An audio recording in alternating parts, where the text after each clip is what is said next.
Douglas Allen Bickford. It is the 26th of July 2022 at 8:36 a.m. here in Klamath Falls, Oregon, which is my hometown, broadcasting live out of my 105-year-old house here in Klamath Falls, Oregon, which is the gateway to Crater Lake National Park, one of the 7 wonders of the world. You gotta come check it out.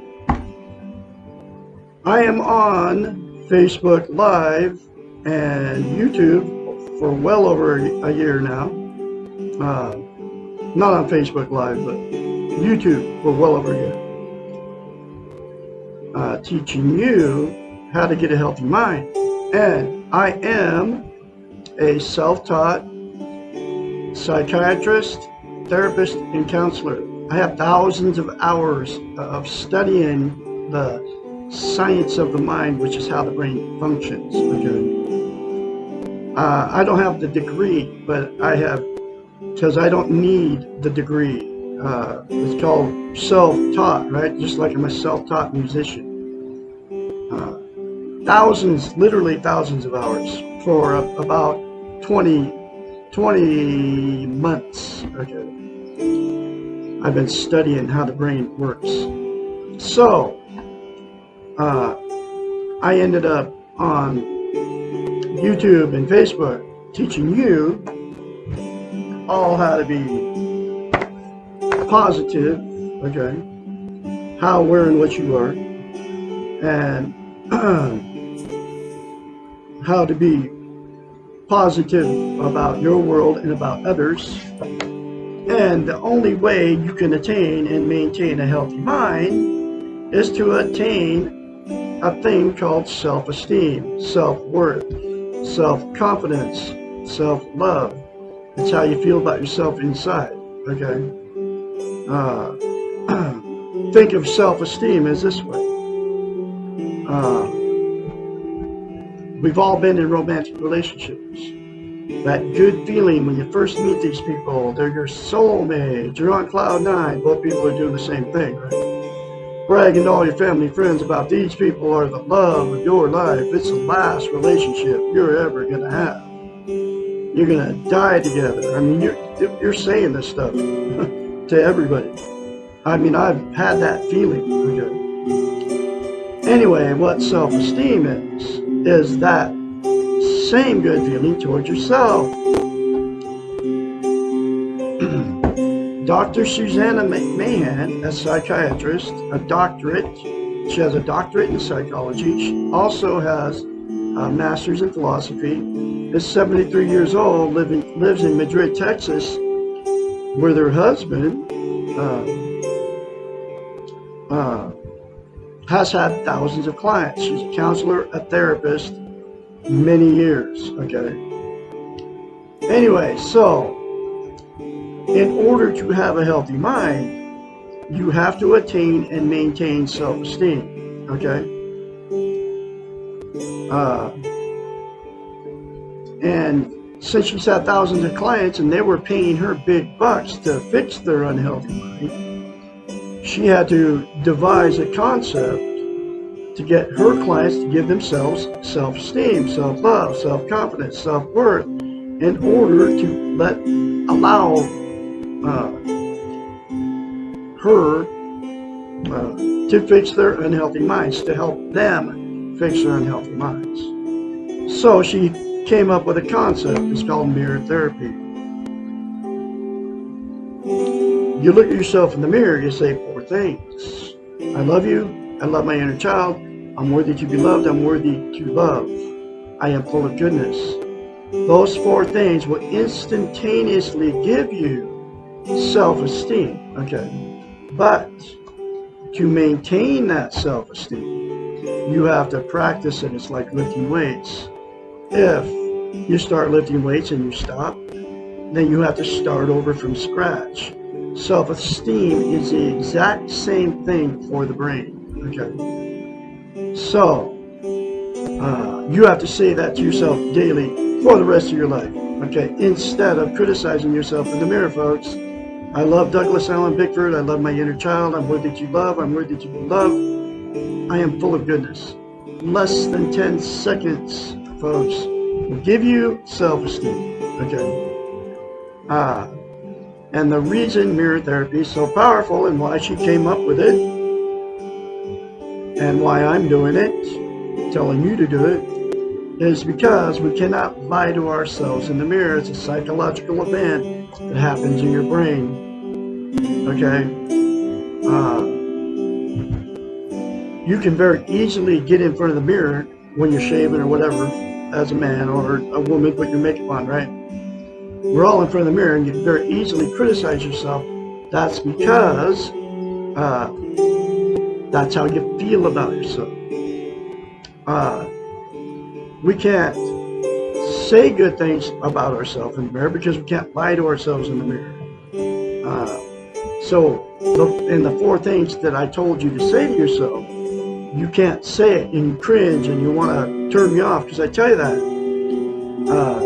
Because you don't feel that way about yourself, and that's why you can't say it to yourself in the mirror. So, the very first time you do it, folks, you'll have to,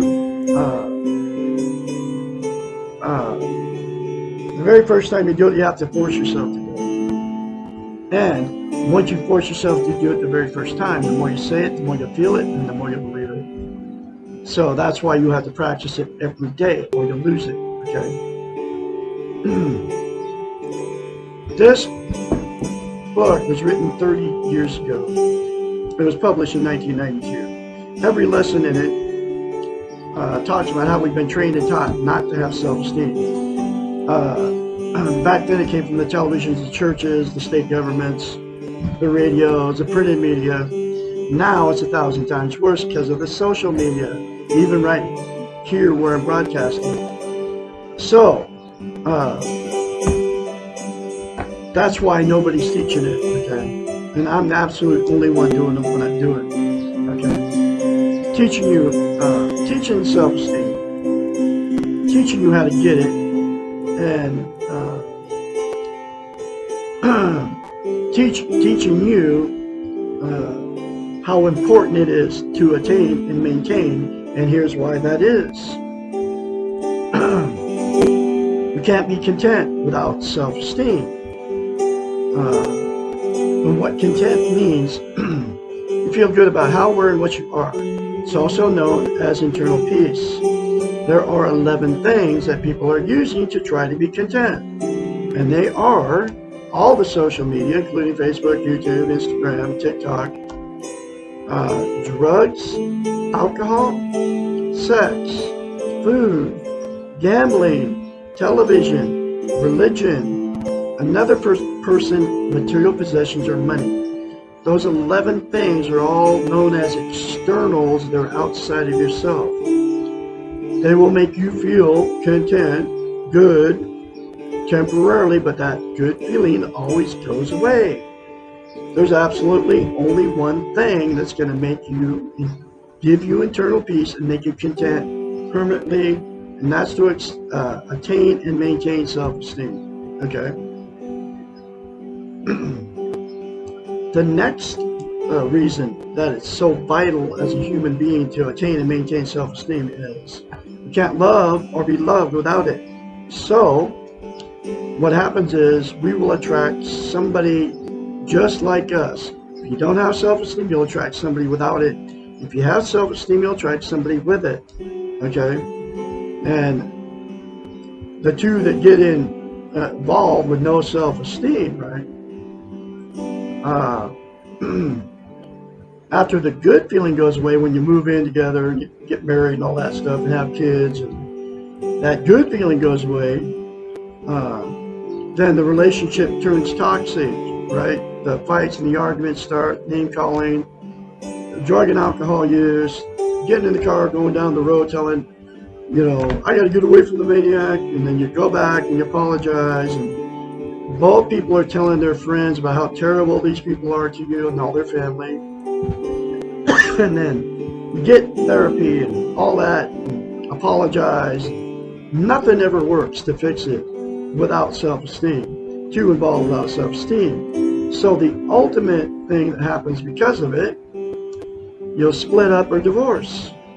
And then the same two people will go jump back in another relationship without self-esteem, and the exact same thing will happen. The only way to have a healthy relationship is to attain and maintain self-esteem before you ever get in a relationship.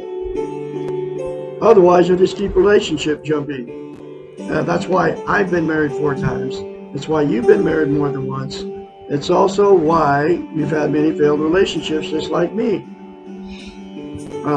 The next thing that'll happen with you that got involved, no self-esteem, the two people that got involved will stay in that relationship forever because they're being codependent on each other.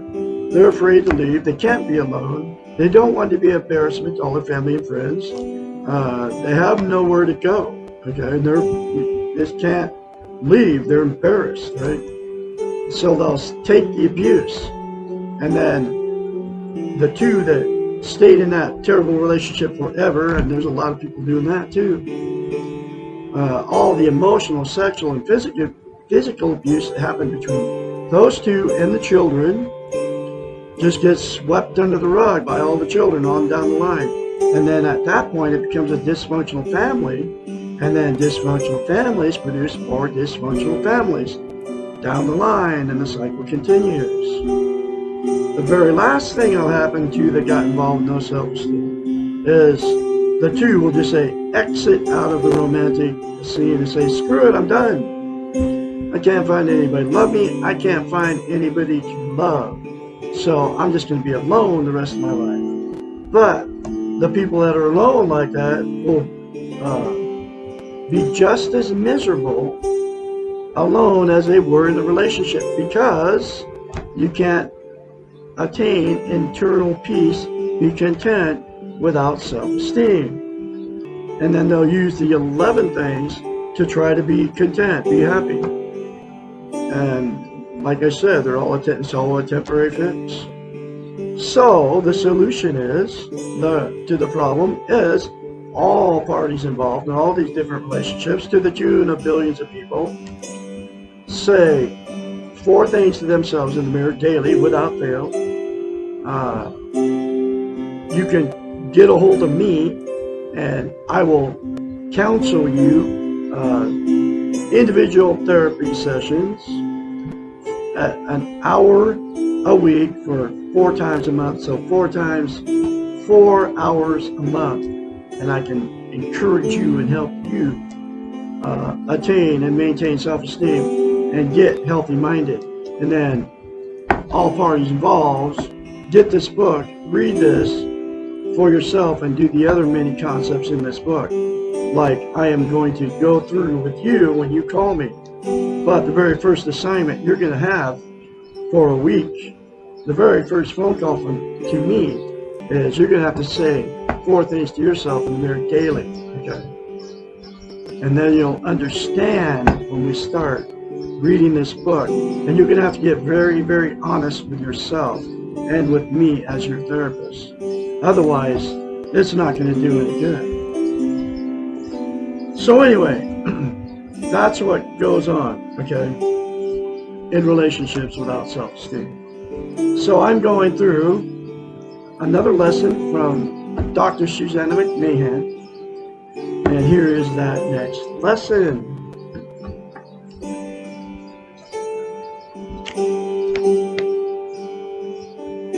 Lesson 67. What can I do for others?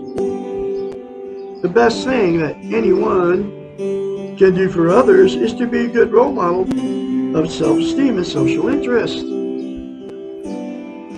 There are not nearly enough healthy role models in this crazy world. By loving yourself, taking care of your needs, and practicing self-esteem, you will be providing a visible, balanced, and positive model for others if they choose to change. And practicing self-esteem is those 4 things to yourself in the mirror daily without fail, folks. By practicing acceptance, lack of guilt, encouragement, taking responsibility for yourself, and looking centered and being centered, you will be demonstrating that this is possible, and you will be teaching others by your example.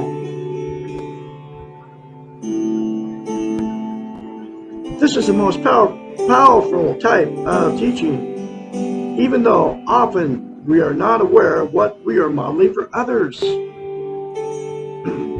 Much of practicing self-esteem involves nonverbal behaviors, and these can only be learned by demonstration. The paradox here is, the more you do it for yourself, the more powerful a model to others you are. The old saying, practice what you preach, is relevant here, but in this example, you do not need to preach, just practicing is enough. If you can accept yourself and stop trying to be perfect, then you can accept others with their imperfections. This acceptance is very powerful and allows others to begin to accept themselves. If you can forgive yourself for your mistakes and learn from them, others around you will perceive that there is a choice in how they treat their own mistakes. They may not choose to learn from you, but they will not be able to use the old justification, everybody else is trying to be perfect. When you let go of guilt and self-punishment, you model the possibility that these are not necessary. Every time that you say no to someone, you're giving them the right to say no to you. If you can say no without guilt,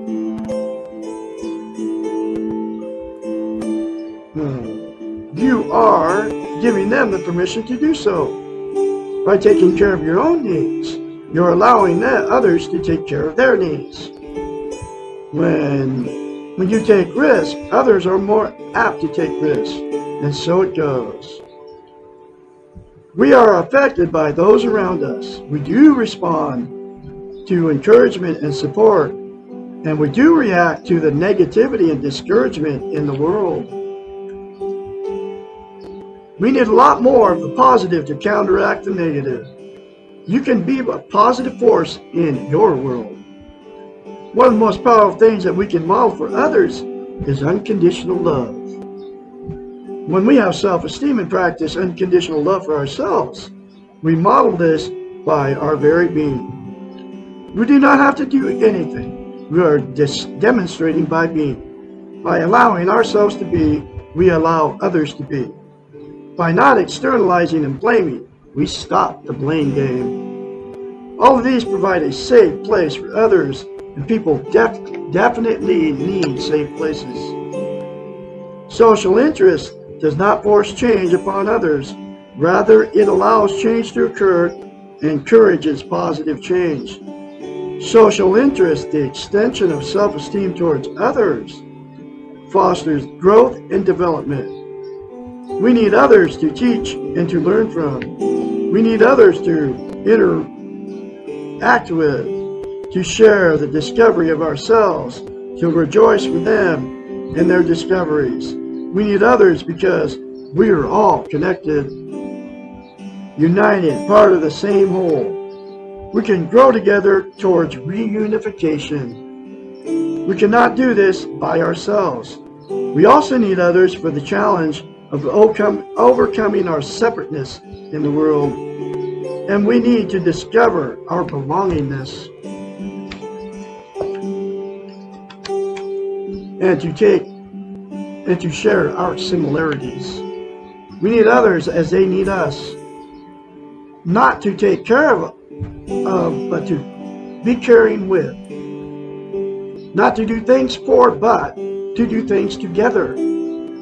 In short, the best we can do for others is exactly the same as the best we can do for ourselves.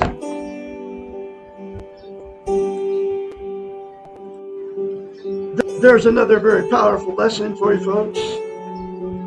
Like I said, say 4 things to yourself in the mirror daily without fail. Call me for your first therapy session. Like I said, I'm a self-trained therapist, psychiatrist, and counselor. It's not going to cost you 1 red cent except for your honesty. 458-232-5238. Call me anytime. I usually answer my phone. It's not weak to ask for help, folks. It's actually human to ask for help. Anyway, so I'm going to have another lesson for you tomorrow, which will be what is wrong with putting others first. Y'all have a great Tuesday out there, and I'll be talking to you tomorrow.